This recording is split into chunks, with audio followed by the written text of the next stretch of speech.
নূহ আলাইহিস সালাম নাম শুনেছেন? 950 বছর তার কওমকে দাওয়াত দিয়েছেন। কত বছর?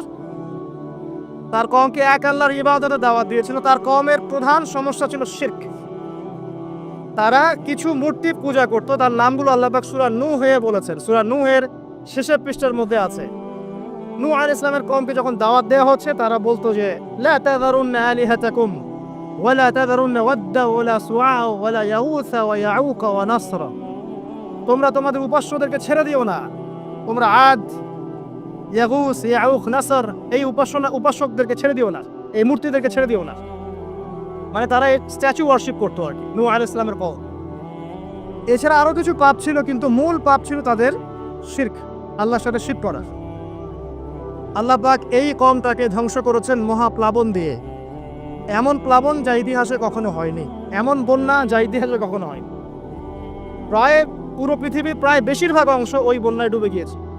এবং এই পানির উচ্চতা সম্পর্কে কোরআনে এসেছে, সূরা হুদের মধ্যে আছে যে পাহাড়ের চূড়া পর্যন্ত পানি ছিল। পাহাড়ের চূড়া পর্যন্ত পানি ছিল। এবং একটা পাহাড়ের উপরে নূহ আলাইহিস সালামের ছেলে বসে গিয়েছিল। বাবা ডাকছে, আসো আমার সাথে, আল্লাহর গজব থেকে আজকে কেউ বাঁচাতে পারবে না। সে বলছে যে আমি পাহাড়ে উঠে যাব, ইনশাল্লাহ পাহাড়ে উঠে যাব, আমি বেঁচে যাব। ইনশাল্লাহ বলেনি, সরি, পাহাড়ে উঠে যাব, আমি বেঁচে যাব। তখন নূহ আলাইহিস সালাম বললেন যে আজকে আল্লাহর গজব থেকে কেউ বাঁচাতে পারবে না। এরপর একটা বড় ঢেউ আসলো, এসে বাবা এবং ছেলের মাঝখানে পার্থক্য করে দিল। নূহ আলাইহিস সালাম বলেছিলেন, আল্লাহ, সে আমার আহল, আমার পরিবারের একজন, তাকে মাফ করে দাও। আল্লাহ পাক বলেছেন, লাইসা মিন আহলিক, সে তোমার পরিবারের কেউ না। এখানেও দেখেন, নবীর সন্তান ঈমান না আনার কারণে কুফরির হালতে মৃত্যুবরণ, আল্লাহ পাকের মহাপ্লাবনে গজবে ধ্বংস হলো। এখানে একটা গজব পেলেন, বিশাল বন্যা, জলোচ্ছ্বাস। তাহলে এর কারণ কি? নূহ আলাইহিস সালামের পুরো কওম, মাত্র 40টা বা 80টা পরিবার বাদ দিয়ে বাকি সবাই ডুবে গেছে। আমরা যারা এখন পৃথিবীতে বেঁচে আছি, হোক সে হিন্দু বা মুসলিম বা খ্রিস্টান বা বুদ্ধ, হুয়েভার হি ইজ বা জিউস, আমরা সবাই ওই 80টা পরিবারেরই সদস্য। আমাদের বাপদাদারা ওইখানে গিয়ে মিলবে। আর তার আগে কোনো মানুষ এখন পৃথিবীতে বেঁচে নাই। আমরা যারা বেঁচে আছি, কোনো না কোনোভাবে আমরা ভাই, জানেন, কোনো না কোনোভাবে আমরা আত্মীয়, আমরা সবাই আত্মীয়। ওই 80টা পরিবারই এখন পৃথিবীতে বেঁচে আছে, এখানকার বংশধররাই। এখানে আমার প্রশ্ন যে বলেন, নূহ আলাইহিস সালামের কওমকে কোন পাপের কারণে ধ্বংস করে দেওয়া হয়েছে? আমরা বলবো যে বাংলাদেশের জনগণকে আমরা বলবো যে শিরক ছেড়ে দেন, কবর পূজা ছেড়ে দেন, মাজার পূজা ছেড়ে দেন। শিরকের যত ক্যাটাগরিজ আছে এগুলো থেকে তওবা করে ফিরে আসেন, অন্যথায় আল্লাহ পাকের গজব কেউ ঠেকাতে পারে। শিরক থেকে বেঁচে না আসলে, বেঁচে না থাকলে আল্লাহর গজব ঠেকানোর কেউ নাই। আল্লাহ পাক শিরকের পাপটা মাফ করেন না। অন্য যে কোনো পাপ আল্লাহ পাক যাকে ইচ্ছা মাফ করতে পারেন, তবে তওবা করে মারা গেলে আল্লাহ মাফ করতে পারেন। তওবা না করে মারা গেলে ক্ষমা না পাওয়ার সুযোগই বেশি। তো যেখানে যেখানে দেখবেন এখনো এই শতাব্দীতেও, এই সালগুলোতেও বন্যা, দুর্যোগ, ভূমিকম্প, জলোচ্ছ্বাস ইত্যাদি হচ্ছে, দেখবেন ওই কওমগুলো কোনো না কোনোভাবে শিরকের পাপের সাথে সংযুক্ত আছে। কোনো না কোনোভাবে তারা শিরকের পাপের সাথে সংযুক্ত আছে। হয় তারা ধর্মের ক্ষেত্রে শিরক করছে, না হয় ইকোনমিক সেক্টরে শিরক করছে, না হয় অন্য কোনো বড় সেক্টরে শিরক করছে, নয়তো তারা আল্লাহ পাকের সমস্ত বিধান বাদ দিয়ে মানুষের মানবরচিত বিধানগুলোকে প্রাধান্য দিয়েই কাজ করছে। কোনো না কোনো জায়গায় শিরক আছে। আল্লাহ পাক এই কারণেই গজব পাঠাচ্ছেন। সামনে যাই চলুন। এরপরে আদ জাতি। আদ জাতির লোকরা ছিল প্রচন্ড লম্বা চওড়া, অনেক লম্বা। আর আমি যেগুলো বলছি এগুলো কোনো রূপকথা নয়, এগুলো সবগুলি কোরআনের পাতায় পাতায় আছে। সূরা বাকারা পড়েন, সূরা হুদ পড়েন, সূরা নূহ পড়েন, বনী ইসরাঈল সূরাটা পড়েন, সূরা শুআরা পড়েন, এগুলোর মধ্যে এই ঘটনাগুলো পাবেন। একটা ছোট্ট সূরা আছে, সূরা কমার, সূরা আর রহমানের ঠিক ইমিডিয়েট সূরাটা। এই সূরাটা যদি বাসায় গিয়ে পড়েন, দেখবেন এখানে এই সব জাতিগুলোর বর্ণনা দেওয়া আছে খুব সংক্ষিপ্ত আকারে। আদ জাতির লোকেরা অনেক লম্বা চওড়া ছিল, প্রচন্ড শক্তিশালী। তো তারা ইয়েমেন, হাদরামাউত এই জায়গায় বসবাস করত। পাহাড় কেটে বাড়ি নির্মাণ করত, তাদের কাছে আল্লাহ পাক হুদ আলাইহিস সালামকে পাঠালেন। তাদেরও প্রধান পাপ ছিল শিরক। দ্বিতীয়ত আরও কিছু পাপ ছিল। 1 নম্বর, অহেতুক বিনা কারণেই তারা অনেক উঁচু উঁচু সৌধ নির্মাণ করত। এটা কোরআনে আছে। অহেতুক বিনা কারণে, দুনিয়ার চাকচিক্যের কারণে উঁচু উঁচু অট্টালিকা এবং সৌধ নির্মাণ করত, যেগুলো অপচয় ছিল। অপচয় এবং তারা মানুষকে প্রচণ্ড প্রহার করত। ওয়াইদা বাতাসতুম জাব্বারিন, আল্লাহ পাক কোরআনে বলেছেন, যখন তোমরা কাউকে মারো প্রচণ্ড রকম কঠিন মারবার। এই মাইনাস সিস্টেম এখনো আছে সব জায়গাতেই। মানুষকে প্রচণ্ড নির্মমভাবে তারা মারত এবং উঁচু উঁচু সৌধ নির্মাণ করত, শিরক করত। এবং একটা কথা বলতো, যখন হুদ আলাইহিস সালাম দাওয়াত দিতেন তখন একটা কথা বলতো, মান আশাদ্দু মিন্না কুওয়া। এই কথাটা ফেরাউন যেমন বলতো আনা রাব্বুকুমুল আ'লা, এরকম আজ জাতি বলতো মান আশাদ্দু মিন্না কুওয়া, আমাদের চেয়ে শক্তিশালী আর কে আছে? আমাদের চেয়ে শক্তিশালী আর কে আছে? এখনকার বিশ্বে এমন কথা মানুষ বলে না, আমাদের চেয়ে বড় শক্তি আর কে আছে? আমরা সুপার পাওয়ার। এরাও বলতো মান আশাদ্দু মিন্না কুওয়া। আল্লাহ পাক বলছে আওয়ালাম ইয়ালামু আন্নাল্লাহা হুয়া খালাকাকুম হুয়া আশাদ্দু মিনহুম কুওয়া। তারা কি জানে না যে আল্লাহ তাদেরকে সৃষ্টি করেছে, সেই আল্লাহ ওদের চেয়ে শক্তিশালী? আল্লাহ পাক এই কওমটাকে ধ্বংস করলেন কিভাবে? 7 দিন কন্টিনিউয়াসলি, 7 দিন প্রচণ্ড টর্নেডো, এই যে আমরা যেটা বলি ঝড়, ঘূর্ণিঝড়, টর্নেডো, এরকম বজ্রপাত এবং প্রচণ্ড টর্নেডো, ঘূর্ণিঝড়, এগুলো দিয়ে 7 দিনের মধ্যে এই কওমের প্রত্যেকটা মানুষকে আল্লাহ পাক এমনভাবে ধ্বংস করলেন, খেজুর গাছের ডাল যেমন পড়ে থাকে মাটিতে, এইভাবে তারা মাটিতে পড়েছিল। এখানে বলেন আল্লাহ পাকের আযাব আর গজব নাজিলের মূল কারণটা কি ছিল তাহলে? শিরক, অপচয়, অহংকার আর মানুষকে মারা। মানুষকে মারা আল্লাহ পাক সহ্য করেন না, জানে? মানুষের চেহারায় মারতে নাই। দেখবেন আমাদের কারোর সাথে গন্ডগোল হলে আগে চেহারায় ঘুষি, তাই না? এই চেহারায় মারা নিষেধ। একটা হাদিসের মধ্যে আছে যে চেহারাটা আল্লাহ পাকের, এটা তো আসলে মারিফত, আমরা এটাকে এভাবে ব্যাখ্যা করতে পারবো না, কিন্তু চেহারা আল্লাহ পাক তার নিজস্ব মানে হাত দিয়ে, আল্লাহ পাকের নিজস্ব কুদরতি হাত দিয়ে আল্লাহ পাক সৃষ্টি করেছে। মানুষের চেহারায় মারতে আল্লাহ পাক নিষেধ করেছে। আর মানুষকে অন্যায় কারণে মারা হলে আল্লাহ পাক নারাজ হন, খুবই অসন্তুষ্ট হন। কোনো ব্যক্তি যদি কোনো মানুষের জীবন বাঁচায়, সে যেন পুরো মানব জাতির জীবন বাঁচালো, সূরা মাইদার মধ্যে আছে। আবার কোনো ব্যক্তি যদি অন্যায় কারণে একটা মানুষকে হত্যা করে ফেলে, সে যেন পুরো মানব জাতিকেই হত্যা করে। আজকে বিশ্বের বুকে সবচেয়ে সস্তা রক্ত কাদের? অথচ একজন মুসলিম যে ব্যক্তি লা ইলাহা ইল্লাল্লাহ পড়ে, এই ব্যক্তি যতদিন পর্যন্ত জীবিত আছে আল্লাহ পাক কিয়ামত দিবেন না ইনশাআল্লাহ। একজন ব্যক্তি পৃথিবীতে যতদিন থাকবে যে লা ইলাহা ইল্লাল্লাহ কালিমা পড়ছে, আল্লাহ আল্লাহ বলছে, ততদিন পর্যন্ত আল্লাহ পাক কিয়ামত দিবেন না ইনশাআল্লাহ। একজন মুসলিমের সম্মান দেখেন তাহলে, সেই মুসলিমদের রক্ত এখন সস্তা, চাইলেই যে কেউ মারতে পারে। ফান্তাজিরু, আল্লাহ পাক বলেছেন তোমরা অপেক্ষা করো, ওয়া ইন্না মাআকুম মিনাল মুনতাজিরিন, এবং আমরাও তোমাদের সাথে অপেক্ষা করছি। আল্লাহ পাক কোরআনে এটা বলেছে। এরপরে সামনে যান, এর পরের জেনারেশন আসলো সামুদ জাতি। সামুদ আদ জাতির ভাই, একই রকম, ওরাও ফিজিক্যালি অনেক স্ট্রং, তাল গাছের সমান সমান লম্বা, পাহাড় কেটে কেটে বাড়ি নির্মাণ করে। এরাও শিরক করলো এবং একটা স্পেশাল পাপ করলো। সেটা কি? আল্লাহ পাকের একটা মোজেজা আল্লাহ পাক দান করলেন ওদেরকে, একটা উটনি, যেটা সালেহ আলাইহিস সালামের উটনি ছিল। তো আল্লাহর পক্ষ থেকে ইনস্ট্রাকশন ছিল যে এই উটনি তোমাদেরকে দুধ দিবে আর অনেক সুযোগ সুবিধা দিবে। আল্লাহ পাকের মোজেজা, মিরাকেল, এটাকে নষ্ট করো না, ধ্বংস করো না।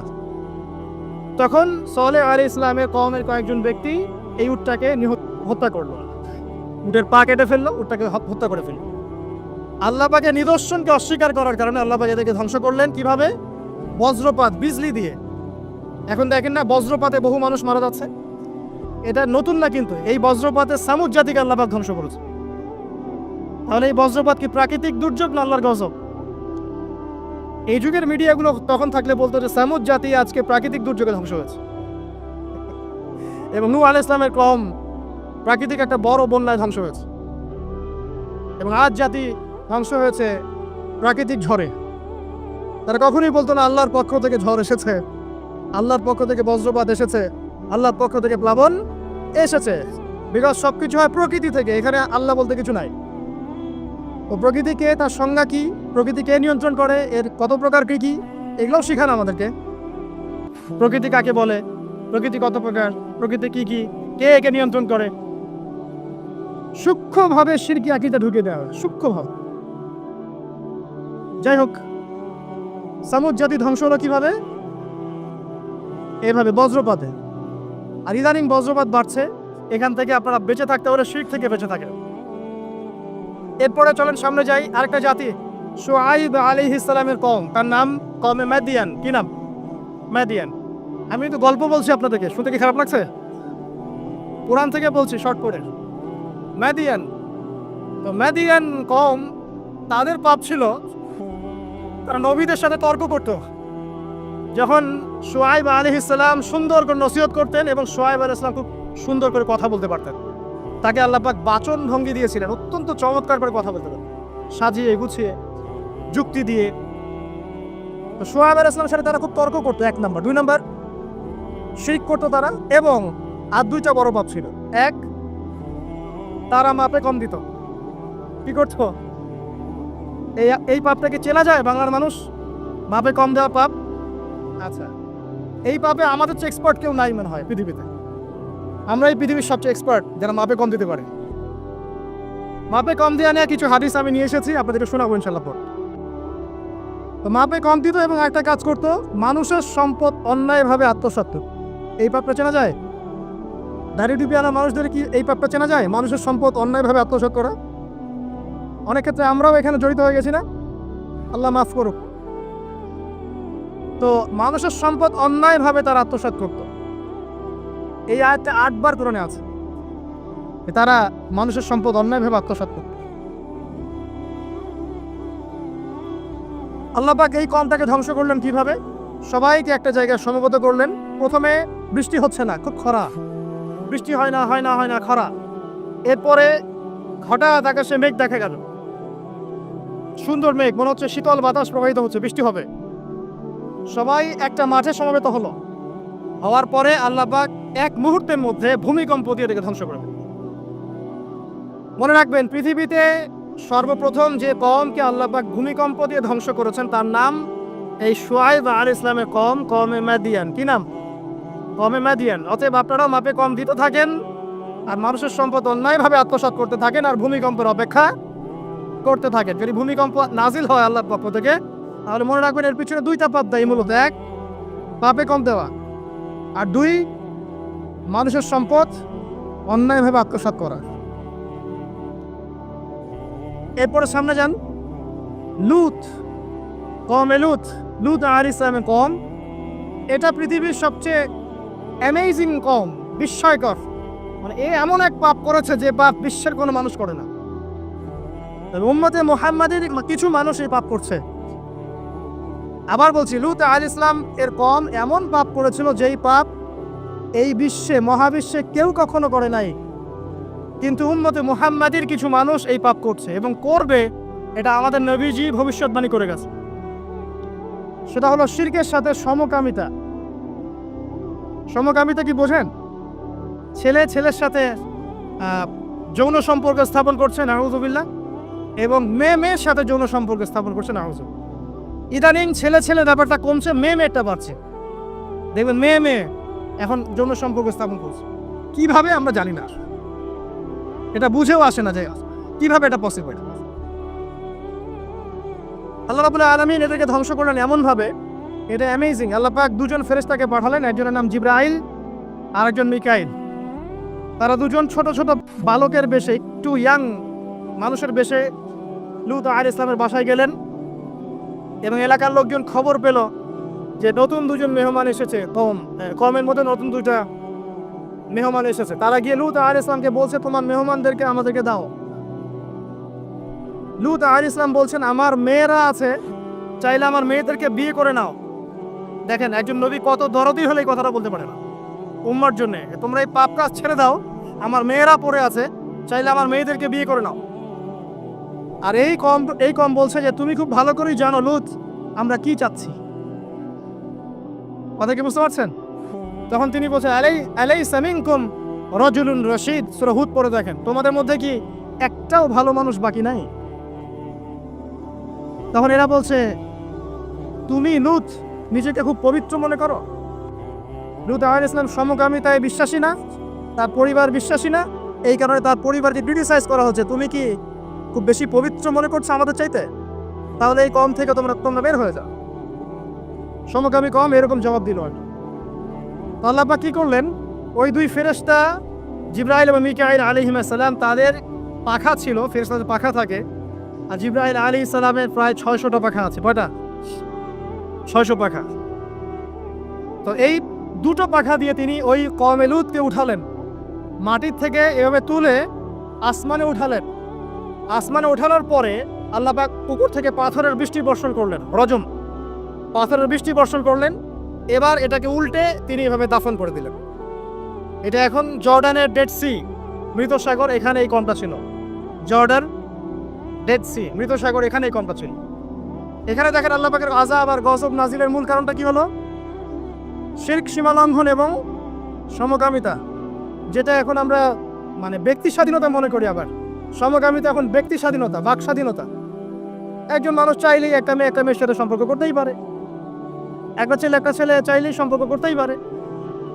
এবং বিশ্বের কিছু কান্ট্রি, যাদেরকে আমরা উন্নয়নশীল কান্ট্রি বলি বা একদম রুলিং স্টেট মনে করি আর কি, যাদের কথায় বিশ্বের অনেক স্টেট ওঠে আর বসে, এইসব কান্ট্রির মধ্যে এটা জায়েজ, লিগ্যালি জায়েজ, আইনত জায়েজ, করতেই পারে। বাধা দিলে আপনার সমস্যা নেই, ওটা আইনে লজ আছে যেটা করা যাবে, আপনি বাধা দিচ্ছেন কেন? তারা ম্যাগাজিন বের করে, তারা আন্দোলন করে, রেইনবো ফ্ল্যাগ আছে ওদের 7 রঙের, এটা দিয়ে পতাকা দিয়ে মিছিল করে। তার মানে আল্লাহ পাকের গজব আসা কি বাকি আছে এখনো? আসে নাই, আবার বলেন আলহামদুলিল্লাহ। আসে নাই এখনো, বলেন আলহামদুলিল্লাহ। মনে করেছেন এদের সংখ্যা বাংলাদেশে নাই? দৃষ্টান্তমূলক শাস্তি না হলে এদের সংখ্যা তো বাড়বেই। দিন দিন এদের সংখ্যা বাড়ছে। আরেকটা কথা বলে রাখি, তোমরা যারা মিউজিক্যাল ইনস্ট্রুমেন্ট, তারপরে এই যে সিনেমা, সিরিয়ালস, সাংস্কৃতিক অনেক কর্মকাণ্ড, এইসব জগতের সাথে যারা সম্পৃক্ত আছো তোমরা, এই জগতের ভিতরে এই সমকামিতার প্রবণতা কিন্তু অনেক বেশি। বলবেন যে ভাই আপনি জানলেন কেমন করে? আমি জানি বলেই তো এই জায়গায় দাঁড়ায় আছে, এই জায়গায় দাঁড়িয়ে আপনাকে শোনাচ্ছে। আপনি জানেন, আল্লাহ পাক আপনাকে এখানে দাঁড় করাবে ইনশাআল্লাহ। খুব সতর্ক থাকবেন। এবং দিন দিন এটা বাড়ছে। আরে বাড়ার পিছনে একটা কারণ বলে দিই আমি, এই কারণটা যদি বন্ধ করা যায় ইনশাআল্লাহ এটা বন্ধ হয়ে যাবে।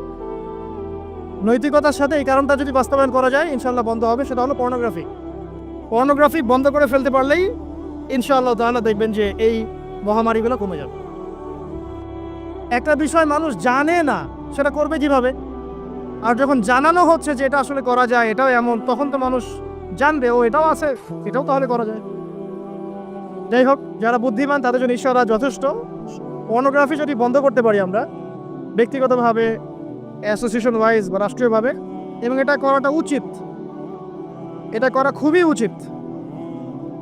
যুব সমাজকে যদি বাঁচাতে চাই এবং আমরা যদি বাঁচতে চাই, কোনো সন্দেহ নাই এটা বন্ধ করতে হবে। এবং ভিতরে এই বিষয়টা আমাদের সমাজের মানুষদেরকে ভিতর থেকে পশু বানিয়ে তুলছে আর কি। এটা আমরা বুঝতে পারছি না। এর ফলে ধর্ষণ বাড়ছে, জেনা বাড়ছে, এবং বাজে যৌন কর্মকাণ্ড বাড়ছে, বিকৃত যৌন চর্চা বাড়ছে, সমকামিতা বাড়ছে। এগুলোর মূল কারণ এটা বন্ধ করতে পারলে ইনশাআল্লাহ তাআলা এই প্রবলেম অনেকটা সলভ হয়ে যাবে ইনশাআল্লাহ। আমরা রিকোয়েস্ট করবো যারা দায়িত্বশীল, যাদের কাছে এই ক্ষমতা আছে, তারা যেন এই ক্ষমতাটাকে কাজে লাগায়। আল্লাহ পাক তৌফিক দান করুন, আমিন। এরপরে সামনে চলেন মূসা আলাইহিস সালামের কওম ফিরআউন। এ ব্যাপারে অনেক জানেন আপনারা, কারণ কোরআন ফুললেই ফিরআউন আর মূসা। ফিরআউনের বড় পাপগুলো কি ছিল? 1 নাম্বার, সে বলেছিল আনা রব্বুকুমুল আ'লা, আমি তোমাদের মহান রব, মানে শিরক। 2, সে ডিভাইড অ্যান্ড রুলে বিশ্বাসী ছিল। বনু ইসরায়েলকে সে দাসে পরিণত করেছিল এবং তাদেরকে বিভিন্ন ছোট ছোট দলে উপদলে বিভক্ত করে শাসন করত। 2, 3 নাম্বার, মানুষ হত্যা করত, পুত্র সন্তান থেকে হত্যা করত, কন্যা সন্তান থেকে জীবিত রাখত। উদ্ধত আচরণ করত, সীমা লঙ্ঘন করত। এমনকি ফেরাউন সম্পর্কে আল্লাহ পাক বলেছেন যে সে এই জমিনের বুকে সবচেয়ে বড় সীমা লঙ্ঘনকারী ছিল। আর একটা তার গর্ব ছিল, সেটা হচ্ছে তার সেনাবাহিনী। ফেরাউনের সবচেয়ে বড় গর্বের বিষয় ছিল তার সেনাবাহিনী। সে মনে করতো যে আমার মতো ফোর্স পৃথিবীতে কারো নাই, আমি সুপার পাওয়ার। তো আল্লাহ রাব্বুল আলামিন কি করলেন? পুরো সেনাবাহিনী সহ ফেরাউনকে লোহিত সাগরে মুহূর্তে ডুবিয়ে মেরে দিলেন। এই যে আল্লাহ পাকের গজব চলে আসলো, কারণ কি?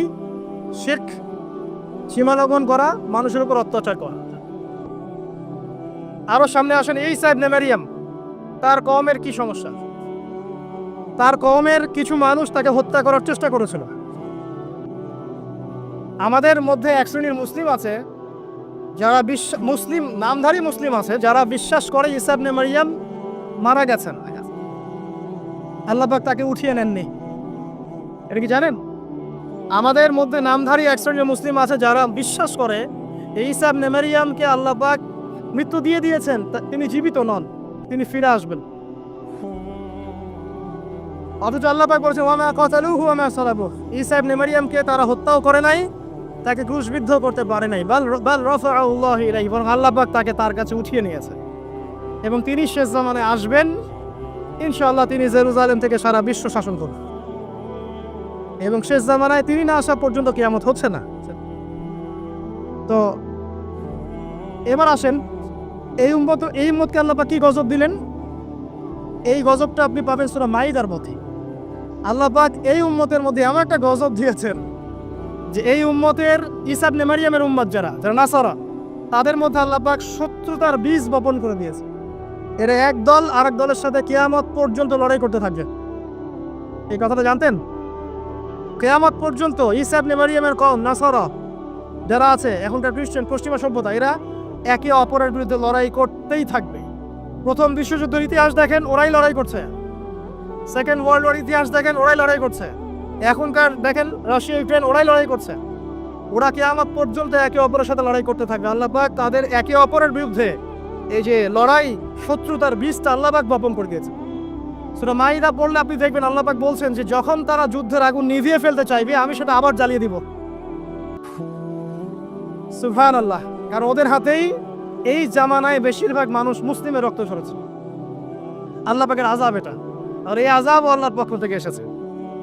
তো এভাবে আপনি যদি হিস্ট্রি ঘাটেন, দেখবেন প্রত্যেক যুগে যুগে আল্লাহ রাব্বুল আলামিন নির্দিষ্ট কিছু পাপের জন্য আল্লাহর পক্ষ থেকে শাস্তি, আযাব এবং গজব পাঠিয়েছেন। একটা কওমকে ধ্বংস করেছেন, আবার একটা কওমকে নিয়ে এসেছেন, তাকে সুযোগ দিয়েছেন, সে যখন আবার সীমা লঙ্ঘন করেছে তাকে ধ্বংস করেছেন, আবার নতুন কওম নিয়ে এসেছেন। এই সিলসিলা চলতেই আছে।